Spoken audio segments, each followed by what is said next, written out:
So my name is Mandy, and you might remember Haven. This is Haven.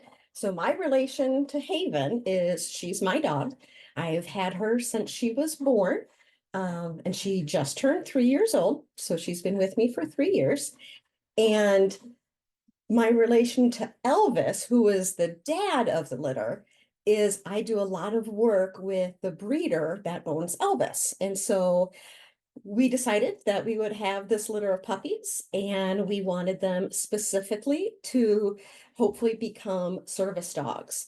So there's a little bit of difference between like a service dog and a therapy dog. Some kids have therapy dogs even at their own schools. A therapy dog is to help a lot of people and to make a lot of people happy. A service dog is really to help one person only, and that person would be their handler.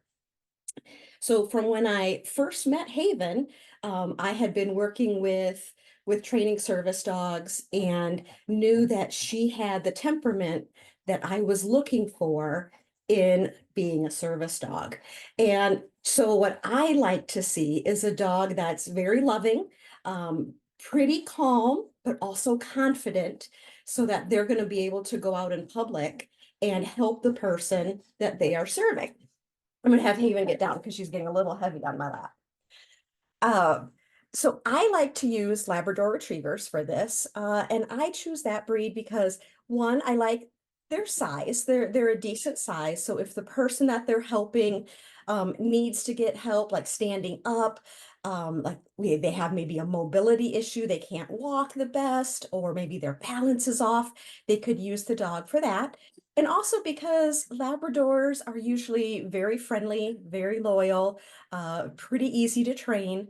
And so that's why I choose that dog. When I was thinking about this litter, what I was looking for the service dogs that I wanted was a dog that would be very loyal to a person, that wants to make sure that a person is happy, that seeks out attention from people.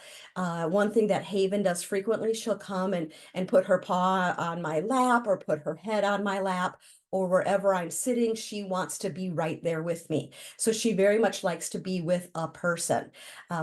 And one of the ways that we measure whether or not we think a puppy would be suitable to go into service work is doing some tests when they're about 7 weeks old. You might be able to see some of these tests, or maybe you already have, but we look at for things like how does that puppy react to loud noises? Um, I want to see a puppy that maybe, a loud noise will startle them and they're like, oh, what is that? But I don't want a puppy that's going to be terrified of a loud noise, because the person that they are working with as a service dog might be scared of loud noises. And we want a dog then that's going to be very calming, that isn't going to be afraid. And so we look for those sort of traits. I remember when Haven was a puppy, she was probably 4 months old, and we took her to a parade. And in that parade, fire trucks were going by with their sirens on, and it didn't bother her at all. She was just kind of like, oh, that's interesting, kind of a loud noise. I'm just going to watch those go by. And so when I was seeing behaviors like that in her as a young puppy, that's what really made me start thinking, yep, she would be a good candidate to have puppies that would also be very calm. So one of the tests that we do, we'll drop something loud. Sometimes it's a big book, sometimes it's a noisy pan of some sort, and we see how the puppy reacts. We also can give them an object they've never seen before. We tend to use an umbrella because it's so different. And we'll take that umbrella and drop it on the floor. And we want a puppy that's going to be curious about it, maybe go up and take a look at it. We don't necessarily want a puppy that's going to be afraid of it. The neat thing about the test is that it's given by a person the puppies have never seen, in a location the puppies have never been. So we know that no training was a part of that. It's not like the puppy was used to that person.